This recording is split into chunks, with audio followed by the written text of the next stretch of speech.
hello, I'm wearing this ruby red hat because I don't like the way that my hair looks. Now, listen guys, looking the way that I look and sounding the way that I sound, I don't really get along with boys my age. As you can probably guess, my male peers are not huge fans of what I've got going on here. And I brought this up before. Sometimes it'll be as simple as a word they yell at me from their vehicle. Sometimes they'll express this to me by a face they make at me as we're walking past each other on the sidewalk. Something like, or, which kind of just says, look, I don't have time to get into the specifics right now, but I want you to know, sir, that I'm not okay with this. Now, the reason I bring this up is because something happened.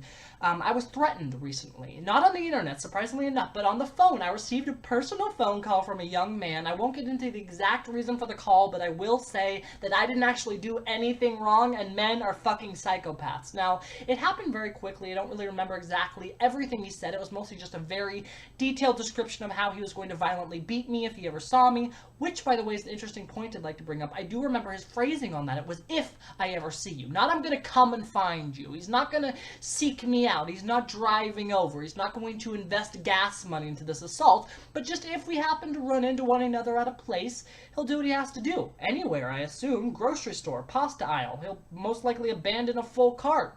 Let's do this. I mean, aquarium. Fuck this octopus. I've got an ass to kick. If he's walking out of the movie theater with a hot date, it spots me at the concessions purchasing some buttered, expensive popcorn. He'd turn to his lady and be like, I am so sorry. This is super embarrassing. I had a blast tonight. This movie was the bomb. Channing Tatum is a force to be reckoned with, but there's a young man over here, and I promised I would stomp his head into the ground if I ever saw him in public, and voila, there he is. So you are free to watch. You can also leave. You can take a taxi. I will reimburse your fare via PayPal. Anyway, I'm getting off topic here. The phone call. He talked for about a minute, but not a lot was said. You know, it was one of those where it was just like a variation of the sentence, I'm gonna kick your fucking ass, over and over again. Just different ways of saying that, with a few, you faggot, and high-pitched voice motherfuckers thrown in for good measure. Something about my nose, I'm not really sure. But there was one thing he said, one thing this man said to me on the phone that I still am trying to figure out and wrap my brain around to this day. And I'm going to say it to you right now. This man said to me on the phone, drum roll please, I'm going to shove a log up your ass. And I'm going to repeat that. I'm going to shove a log up your ass. Take it in. I still am. I mean, there are so many things I have to say about this. I don't know where to start. First of all, a log. Not a stick. Certainly not a twig. Not even a goddamn branch. But a log. Logs are big. I'm sure you're familiar with logs, audience. Logs take 3 to 4 large, muscular men to transport from place to place. They are oftentimes used as seating. I've taken a hike before and eaten a sandwich on a log with multiple pals. I drew a picture of a log here if you forget what they look like. My butthole is nowhere near ready for log entry. My poor little lonely asshole is, I don't know, maybe 1/10 of an inch wide, while the ending of a log, the diameter here is, I don't know, maybe 2 fucking feet. At this point in time, if you tried to shove a log up my ass, you'd more or less just be hitting my entire ass with a log. And I don't think that's what this guy wants. I think he wants to go for full log penetration, and he knows what he wants, and that's what I've always loved about him.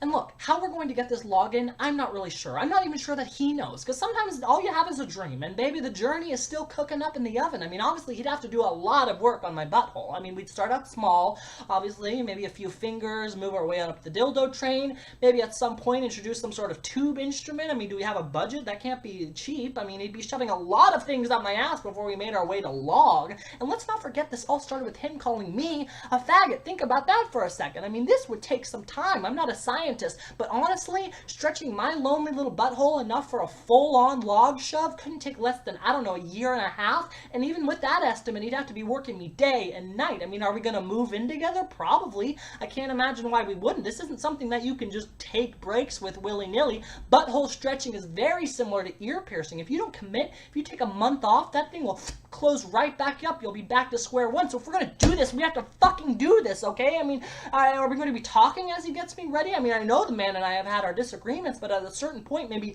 hour 47 of butthole log propel, you got to start conversing. I mean, maybe we'll develop a friendship. Maybe we'll grow close to one another. Maybe he'll love me. Maybe he'll change his mind and say, I don't think you deserve a log in your butthole, as I so strongly believed in the first place. And I'll look him right in the eyes and I'll say, buddy, no, we have come too far to back down at this point, and don't mistake my persistence for an actual excitement of the idea of a log in my ass. I am just a firm believer in the philosophy of not giving up.